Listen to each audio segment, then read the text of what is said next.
holopis kuntul baris. Ya. Ah, bau membau. Bahwasanya alam kita harus lestari. Itu ya yang alam pertama kita harus ada kesadaran itu iya. gitu ya. Alam kita harus dijaga.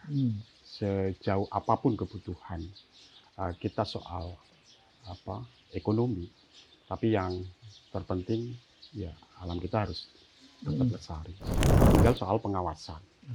Pengawasan kita terhadap kinerja dinas lingkungan hidup, kemudian dinas terkait soal potensi alam kita. Jangan sampai misalnya tidak hanya pantai, tapi juga harus dicek bagaimana ke hutan lindung kita. Itu kan harus benar-benar dijaga.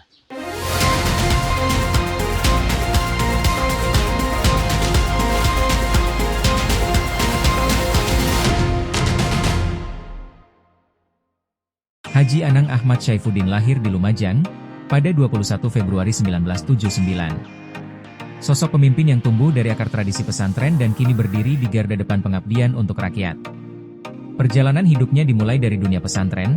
Ia menimba ilmu di Pondok Pesantren Nurul Jadid, Paiton, kemudian melanjutkan pendidikannya di PPRS Syarifuddin Norjo, hingga akhirnya menempuh pendidikan tinggi di Universitas Islam Negeri Sunan Ampel, Surabaya. Tak hanya menekuni pendidikan, beliau juga aktif dalam dunia pergerakan. Melalui Pergerakan Mahasiswa Islam Indonesia, PMII, jiwa kepemimpinan dan semangat perjuangannya ditempa. Dan sebagai Ketua DPC PKB Lumajang, ia menunjukkan komitmennya terhadap nilai-nilai kebangsaan dan kepentingan masyarakat bawah. Karir politiknya pun terus menanjak.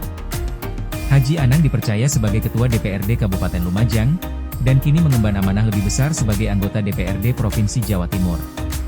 Berangkat dari pesantren, hadir di tengah rakyat, dan kini mengabdi untuk Jawa Timur. Haji Anang Ahmad Syaifuddin adalah bukti nyata bahwa nilai-nilai tradisi dan pengabdian dapat melahirkan pemimpin masa depan yang bijaksana dan membumi.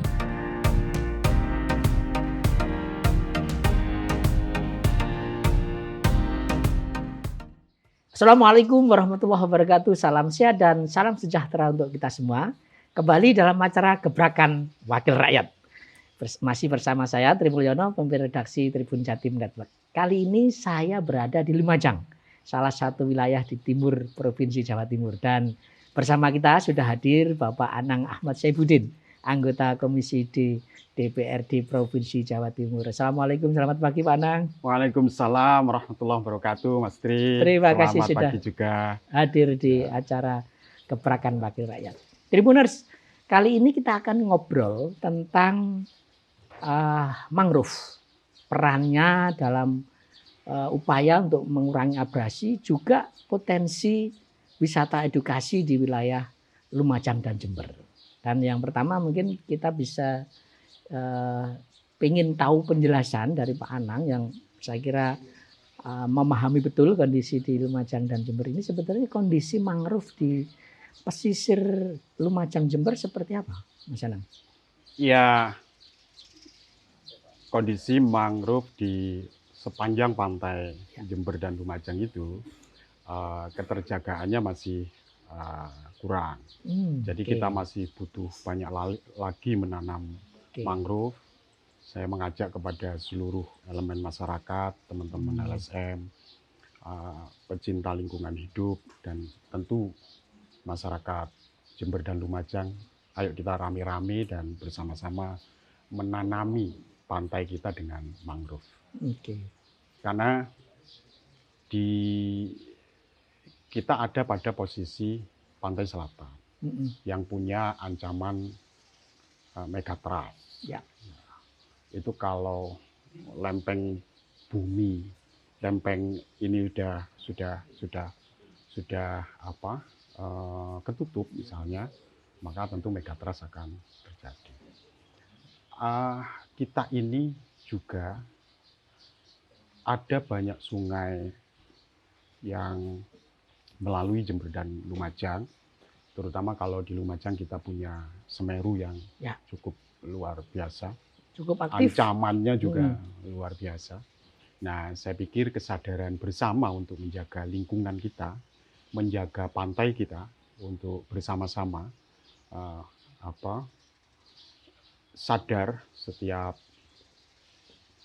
dari kita untuk menjadikan sepanjang pantai kita itu hutan mangrove. Ya, sebetulnya kita mungkin banyak orang sudah tahu manfaat besarnya mangrove, Mas Anang itu ya. Tapi barangkali bisa dijelaskan sebetulnya apa sih ya manfaat mangrove yang sedemikian besar untuk untuk mengelola lingkungan di pesisir pantai, Mas Anang. Mangrove itu punya karakter bisa hidup di air, Ya. bisa hidup di tanah kering juga, dan kemudian punya akar yang kuat sehingga bisa mencegah abrasi. Ya, itu yang pertama ya. Tadi yang pertama. Fungsi paling penting itu sebenarnya mencegah abrasi itu. Dengan mencegah, kondisi tadi yang akarnya kuat, kalau kita misalnya, mudah tumbuh gitu ya. Melihat di sepanjang pantai di Tempur Sari, abrasi kan terjadi berkali-kali sampai kemudian ada sekian penduduk yang harus terisolasi karena akibat dari abrasi itu.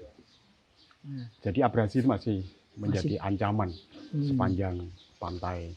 Dan sejauh ini mangrove ini yang paling efektif untuk saya pikir itu gitu ya. Itu bagian dari ijtihad gerakan lingkungan kita untuk lebih dari itu, mungkin ini bagian dari jihad penjagaan lingkungan. Jihad lingkungan, Mas Anang ya. Di sepanjang pantai selatan itu ya, ayo rame-rame dan bersama-sama menanam mangrove. Kalau catatan Mas Anang sebetulnya apa ya tantangannya? Kok ini kemudian belum menjadi kesadaran bersama untuk mewujudkan hutan mangrove itu sebenarnya tantangannya apa sih, Mas? Yang jadi kendala selama ini? Saya kira ini secara makro itu menjadi tantangan Indonesia. Tidak hanya Lumajang dan Jember saja, tidak hanya Jawa Timur saja. Karena masyarakat yang masih dalam keadaan ekonominya tidak baik-baik saja, itu kesadaran atau pikiran untuk menjaga dan mengkonstruksi alam sebagaimana dianugerahkan Tuhan terhadap manusia, saya pikir ya masih ini. Karena mereka ya harus nyari, beliau ini harus memenuhi kebutuhan pokoknya dulu hidup, gitu ya. Apalagi misalnya di sepanjang pantai selatan misalnya ada potensi tambang pasir besi misalnya. Nah itu kan potensi itu yang lebih kayaknya lebih punya prospek untuk pengembangan ekonomi masyarakat. Jadi beliau ini masih daripada misalnya kita akan tetap menjaga alam kita untuk tetap lestari seperti sedia kala. Jadi masih urusan perut ini Mas Anang. Jadi perut dulu diselesaikan, baru mungkin kita berharap nanti ke depan. Dan seiring waktu kan juga berkebutuhan. Misalnya hutan kita, ada hutan produktif. Yang sekian waktu ya kayunya harus ditebang untuk kebutuhan industri. Nah, saya pikir dinamika itu yang seiring waktu sesuai dengan kebutuhan manusia itu makanya ekologi kita, alam kita, keterjagaannya ya semakin berkurang. Jadi artinya untuk jangka panjang sustainability ini perlu juga pada akhirnya kalau hanya ngurusi perut toh habis juga ini kalau nggak dirawat gitu kan betul. Ya Mas Anang gitu ya. Tetapi saya karena di samping juga secara dinamika global kita kan saling berkebutuhan. Cina butuh nikel kita, kemudian Eropa butuh minyak kita dan seterusnya. Dan itu pasti akan Singapura butuh pasir kita, ya kan? Pasir kita, gitu kan. Nah itu yang pasti ada pembangunan gedung yang harus membutuhkan eksplorasi pasir yang angkanya berkubik-kubik. Jutaan kubiknya dari kebutuhannya dan butuh jalan kita dan semuanya kan itu juga menjadi bagian akses distribusi barang. Jadi betapa pentingnya urusan ini ya. Artinya ini bukan urusan warga Lumajang saja ini ya. Kalau Ini terjadi problem sesuatu nasional, saya ya, pikir. kalau terjadi sesuatu di Lumajang dan Jember, dampaknya juga nasional bahkan mungkin global ya. Ya. Apalagi sekarang kan sudah pemerintah RI juga memproyeksikan jalan lintas selatan, tembus sampai ke Banyuwangi, Jogja, Jember ya. Banyuwangi, Jember itu terus berprogres. Nah, artinya ayo ini saling dijaga. Maka di situ menjadikan pantai kita, hutan mangrove itu saya pikir adalah satu keniscayaan. Betul, Mas. Tapi saya yakin juga sudah banyak yang dilakukan masyarakat atau LSM atau bahkan pemerintah ya dalam hal ini pihak legislatif ya. Menurut Mas Anang sejauh ini apa saja sih yang sudah dilakukan dalam rangka untuk meningkatkan kesadaran kita pada pentingnya mangrove di pesisir Lumajang dan Jember itu? Kalau soal itu sih sesungguhnya ya solidarity maker. Pemimpin yang mampu menggerakkan kesadaran masyarakat untuk bersama-sama holopis kuntul baris, bahu membahu, bahwasanya alam kita harus lestari. Itu ya yang pertama harus ada kesadaran itu gitu ya. Alam kita harus dijaga. Sejauh apapun kebutuhan kita soal ekonomi. Tapi yang terpenting ya alam kita harus tetap lestari. Ya. Nah sejauh ini selain satu membangun kesadaran, barangkali sudah ada inisiatif Mas untuk bergerak lebih maju lagi ya. Setelah membangun kesadaran, apalagi sih yang sudah dilakukan selama ini paling tidak menurut sepengetahuan Mas Anang? Ya, saya ingin mendorong Dinas Lingkungan Hidup untuk ngecek kembali pantai kita se-Jawa Timur. Dan itu sudah mulai dilakukan? Sudah mulai dilakukan? Baik pantai selatan maupun pantai utara. Saya pikir itu penting untuk disisir kembali dan dilihat bagaimana keadaan pantai kita.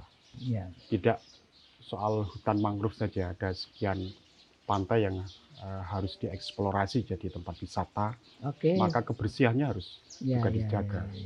Jangan sampai ada sampah plastik yang itu kalau dibiarkan itu kita sama dengan investasi penyakit terhadap anak cucu kita.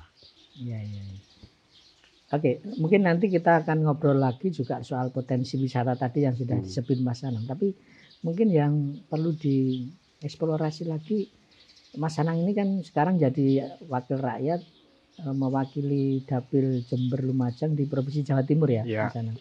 Kira-kira apa sih yang bisa dilakukan DPRD Provinsi Jawa Timur untuk mendorong agar pesisir Lumajang Jember ini kembali lebih bagus lah gitu Mas? Kita mengoptimalkan fungsi kita. Pertama tentu peraturan daerah soal lingkungan sudah diproduksi. Di provinsi? Di provinsi maupun di kabupaten kota? Kemudian tinggal soal pengawasan. Pengawasan kita terhadap kinerja Dinas Lingkungan Hidup. Kemudian dinas terkait soal potensi alam kita. Jangan sampai misalnya tidak hanya pantai, tapi juga harus dicek bagaimana ke hutan lindung kita. Itu kan harus benar-benar dijaga. Harus benar-benar dijaga, jangan sampai hanya untuk satu kebutuhan tertentu misalnya harus gundul dan harus ditanami dengan tanaman-tanaman produktif yang lainnya. Nah itu harus benar-benar dijaga. Kemudian tentu soal budgeting. Kadang saya melihat baik itu pada proses penganggaran di APBN maupun APBD se-Indonesia. Kayaknya tidak begitu Jadi, teranggarkan ya, dengan baik soal political anggarannya ini juga perlu didorong ya. ya, kita Ya, kan ya. bisa cek bagaimana APBN menganggarkan untuk keterjagaan lingkungan Ya, hidup misalnya kita. pendidikan minimal Ya. 20%, harusnya lingkungan ini juga harus Nah, semangat untuk itu, harus ya minimal semangatnya berapa itu. persen gitu ya. Malah ketahanan pangan yang harus mengorbankan sekian juta hektar Ya. hutan kita Ya, untuk nanam jagung, untuk nanam padi dan seterusnya. Padahal kalau kita mengoptimalkan lahan Ya. pertanian yang ada, nah, tinggal ya saya pikir juga akan luar biasa. Tinggal bagaimana menekan harga pupuk ya. tidak tinggi, kemudian ketersediaan pupuk bisa diakses oleh para petani. Saya pikir mengoptimalisasi itu untuk ketahanan pangan kita Ya, tanpa harus sudah mengorbankan cukup lingkungan tipis, ya. tanpa harus mengorbankan. Jadi memang ini ada dua kita. PR besar kita ya. Satu memang menanam itu. Tadi misalnya menanam mangrove gitu ya. Menanam gitu. Tapi PR yang kedua yang adalah lebih penting lagi kesadaran domestik, Mas. Oke. Kesadaran domestik mengajarkan ke anak-anak kita tentang lingkungan. Itu saya kira poin ketiga ya yang harus kita lakukan, Mas ya. Betul. Mengajarkan. Saya pikir itu paling dasar di lingkungan keluarga kita, kesadaran itu mengajari anak untuk buang sampah pada tempatnya. Memilah sampah, iki sampah basah, iki sampah kering, ini sampah plastik dan ini sampah yang bisa diolah jadi organik misalnya. Nah, itu kalau di ranah domestik sudah diajarkan ke anak-anak kita di keluarga, saya pikir juga akan kesadaran itu akan berkembang ke lingkungan yang lebih luas lagi. Betul, mengajari menanam dan gitu seterusnya. Jadi itu saya kira apalagi sekarang kan jadi petani itu ini sudah punya tren baru. Banyak anak muda yang terjun di pertanian. Anak-anak muda Indonesia yang kemudian berhasil mengelola pertanian di luar negeri, di Jepang, di Korea dan seterusnya. Nah, itu kan menjadi satu potret. Karena dunia hari ini kan borderless, sudah tidak ada jarak ya antara apa yang terjadi di Jepang pasti akan berpengaruh terhadap Indonesia, yang terjadi di Amerika akan terjadi terhadap negara-negara yang lainnya. Nah, di satu era yang hari ini, era digitalisasi ini, saya pikir kampanye-kampanye lingkungan bisa melalui media sosial. Media sosialnya, makanya di Dinas Lingkungan Hidup harus dianggarkan, kayak podcast begini ini misalnya. Saya sarankan itu Dinas Lingkungan Hidup harus menganggarkan itu untuk benar-benar kita kampanye untuk kelestarian alam kita. Dan saya kira tadi sudah disinggung Mas Anang, sebetulnya kalau ini dikerjakan dengan baik, fungsinya tidak hanya menyegah abrasi misalnya, tapi ada potensi lain yang bisa dikembangkan. Salah satunya adalah wisata itu tadi Mas. Kalau di pertanian bisa menjadi sumber pendapatan baru ya. Ya kadang saya heran itu ya. Wisata, saya pemerintah RI terutama membuka lahan seluas-luasnya untuk menebangi hutan kita untuk ketahanan pangan kita. Padahal lahan pertanian kita kalau dioptimalkan sudah cukup. Saya ingin ngulang-ngulang ini. Pupuk murah kemudian ketersediaan pupuk bisa diakses dengan mudah oleh petani. Saya pikir itu kan Mas. PR kita ini Mas Anang, PR kita bersama. Dan hutan kita ditebang kayunya dibawa, saya pikir. Dan itu mungkin terkait mangrove tadi Mas, atau kelestarian hutan itu kira-kira potensi-potensi apa saja ya yang kita bisa kembangkan. Tadi Mas Anang sakjane tanpa harus menebang. Ya, pertama Dinas Lingkungan Hidup harus memperbanyak pembibitan mangrove. Pembibitan mangrove, dan itu kita bersama-sama akan perjuangkan soal anggarannya. Soal anggarannya karena itu juga menjadi bagian dari DPR. Bibit mangrove sebanyak-banyaknya dan kemudian tanam di sepanjang pantai di Jawa Timur. Saya pikir itu. Kalau kita menunggu ini saya pikir prosesnya juga akan lama Mas. Dan itu bisa misalnya di Surabaya, beberapa wilayah yang lain itu sudah menjadi satu destinasi wisata, Mas, di Loh, apalagi Surabaya. itu kan. Gitu ya. Saya kira ini Nah, kita hari ini kan pikiran kita orang-orang kota, Mas Tri yang hari-hari Dari di Surabaya. Surabaya, macet, kemudian polusi, bising, rumah berdempet-dempetan, begitu kan? Iya. Ketika Sabtu, Minggu, pasti yang dicari kan alam. Iya. Nek Kenjeran itu lestari. Itu jauh. Sepanjang gak adu-adu teko nggone Surabaya. Iya. Itu kan daripada nanggone Lumajang rekreasi untuk melihat hutan mangrove kan sepanjang Kenjeran itu ditanami mangrove yang jadi hutan mangrove dan juga jadi wisata. Ketika jadi wisata maka pertumbuhan ekonomi persekitaran pasti akan tumbuh. Orang dodol es degan, orang dodolan rujak Surabaya, orang Lamongan iso dodol soto Lamongan kan, wong Gresik iso buka warung kopi kan, ngono to Mas. Iya. Dan menurut saya kalau misalnya itu diterapkan juga di Jember Lumajang, saya kira ini menjadi multiplier effect gitu. Jadi tempat wisatanya menjadi lebih bervariasi itu Mas.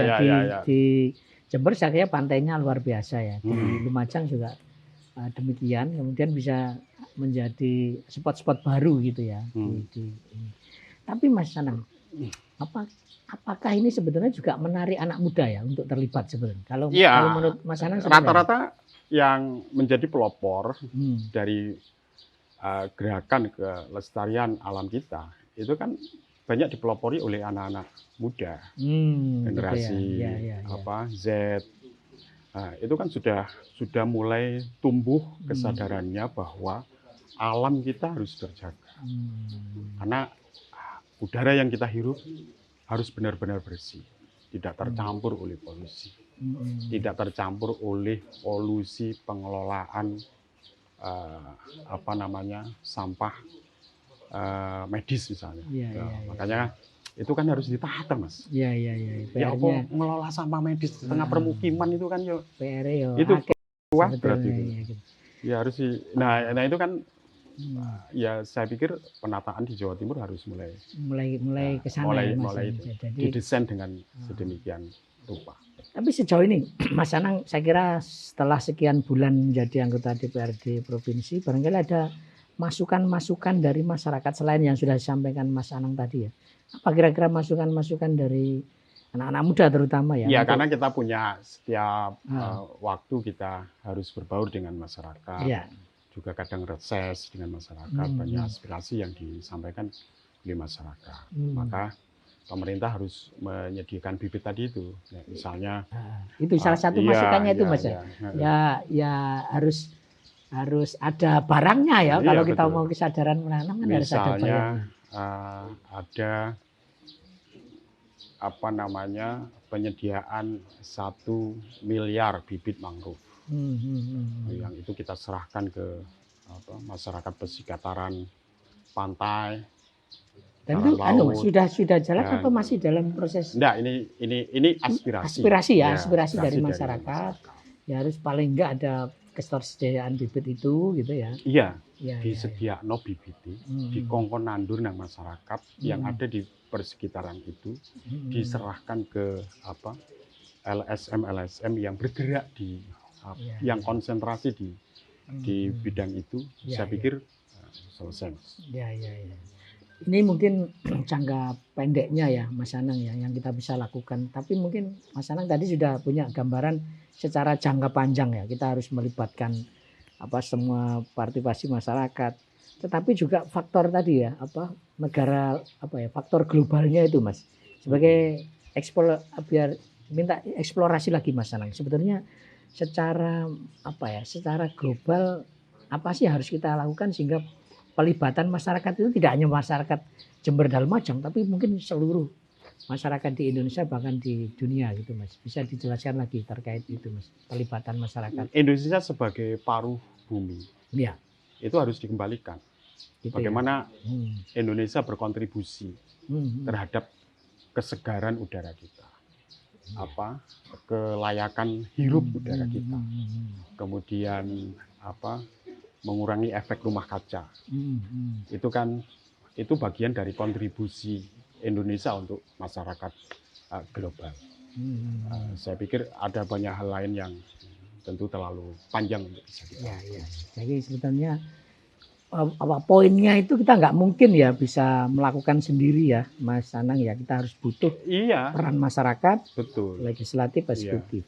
Ya kita kan menjadi bagian dari komunitas global yang kalau itu di tingkat kabupaten kota, Mas Anang, catatan Mas Anang, pemerintah kabupaten Lumajang, Jember misalnya, bagaimana upaya mereka untuk mewujudkan kelestarian lingkungan, terutama ya kita harus bersama-sama. Ya. Tadi itu hulupis kuntul baris itu. Ya, pemerintah provinsi Jawa Timur, pemerintah kabupaten kota se-Jawa Timur harus bersama-sama, terutama dianggarkan yang layak dan untuk kebetulan kelestarian hutan. Ya, kebetulan kan kelestarian ini lingkungan. Kepala daerahnya kan baru-baru ini, ya. Di Lumajang juga baru, di Jember juga baru. Tetapi kemarin ketika ada efisiensi anggaran itu, apakah juga berdampak, Mas Anang? Kemarin pemerintah kan melakukan efisiensi anggaran tahun ini gitu ya. Apakah ini juga catatan Mas Anang berdampak pada kelestarian lingkungan ini? Oh, sangat berdampak sekali tentunya. Karena transfer pusat ke daerah juga berkurang ya. Ya, berkurang. Kemudian bagaimana pemerintah mengarsiteki anggaran yang sedemikian itu untuk kebutuhan yang begitu besarnya itu kan juga rada-rada pening juga. Bikin pening begini juga. Makanya tangan pemerintah, tangan kita tidak akan cukup untuk menyelesaikan problem-problem yang ada. Maka tentu pemimpin yang punya karakter solidarity maker, mampu menggerakkan kesadaran, partisipasi publik yang seluas-luasnya, itu yang kuncinya itu yang sangat-sangat dibutuhkan. Dan itu mungkin solusi yang dibutuhkan. Jadi kesadaran publik ini harus dibangun. Saya kira kesadaran publik ini harus digerakkan, dan itu kan menjadi tanggung jawab kita bersama. Kalau misalnya dulu di Banyuwangi ada festival kali bersih, gitu kan. Nah itu kalau misalnya apa susahnya sih kita niru festival pantai bersih atau pantai hijau, pantai bersih. Gitu ya, Mas. Jadi mereka kabupaten kota yang bisa menjaga pantainya itu bisa dapat reward dari pemerintah provinsi misalnya, anggarannya ditambah dan seterusnya. Nah, gerakan-gerakan itu dan pikiran-pikiran seperti itu atau kebijakan yang seperti itu penting dilakukan oleh pemimpin-pemimpin kita. Ya, dan ketika itu sudah menjadi trust itu ya, memunculkan trust, sebetulnya pihak swasta misalnya perusahaan-perusahaan itu akan dengan senang hati mengalirkan CSR-nya untuk program-program itu sebetulnya gitu. Jadi kuncinya kan itu, mendorong mereka untuk percaya bahwa ini menjadi gerakan bersama, kemudian mereka terlibat di dalamnya. Nah mungkin yang terakhir catatan Mas Anang terkait keterlibatan pihak swasta. Kalau kesadaran publik sudah terbangun, pasti itu kan menjadi nilai. Betul. Menjadi nilai-nilai di lingkungan kita. Di tengah-tengah masyarakat kita. Taruh misalnya, nek memotong pohon di tepi pantai, itu satu dosa yang sangat besar. Nek ini sudah menjadi kesadaran bersama. Buang sampah misalnya sembarangan, itu akan menjadi dosa besar. Atau misalnya kita rokokan di ruang yang di ruang publik misalnya, putung rokok dibuang sembarangan. Nah itu kan juga akan jadi najis mughaladhah kalau itu sudah terbangun satu kesadaran bersama. Nah, solidarity maker itu saya pikir menjadi salah satu kata kunci untuk paradigma pembangunan lingkungan di Jawa Timur, khususnya di Lumajang dan Jember.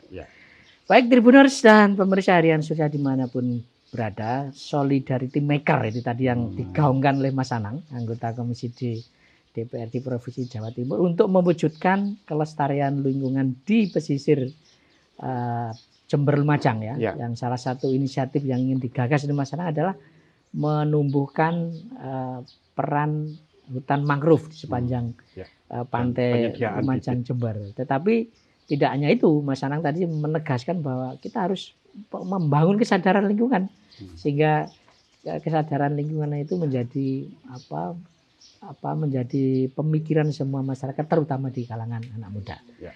Baik Mas Anang, mungkin ada closing statement dalam rangka kita bersama-sama untuk melestarikan lingkungan khususnya di wilayah pesisir Lumajang dan Jember. Silakan Mas Anang.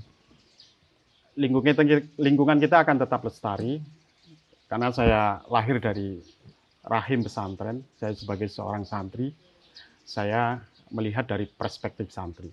Maka tentu kita semua stakeholder, masyarakat secara luas harus memegang 3 komitmen. Komitmen yang pertama adalah al-muhafadzatu 'alal qadimis sholeh, melestarikan tradisi lama yang baik. Kemudian komitmen yang kedua adalah al-akhdhu bil jadidil aslah. Sehebat apapun kebutuhan pembangunan kita, tapi jangan lupa alam, lingkungan kita harus tetap terjaga dan lestari. Kemudian komitmen yang ketiga adalah al-ijad ila mahwal aslah, sumal aslah, fal aslah. Continuous improvement. Saya pikir kalau 3 komitmen ini saling kita jaga, saling menjadi paradigma kita bersama, maka Jawa Timur alamnya akan tetap lestari. Oke, Tribuners, Jawa Timur alamnya akan tetap lestari. Demikian, sampai ketemu dengan tokoh-tokoh lain dalam acara Gebrakan Wakil Rakyat. Saya Tri Mulyono, mohon pamit undur diri. Assalamualaikum warahmatullahi wabarakatuh. Salam sehat dan salam sejahtera untuk kita semua.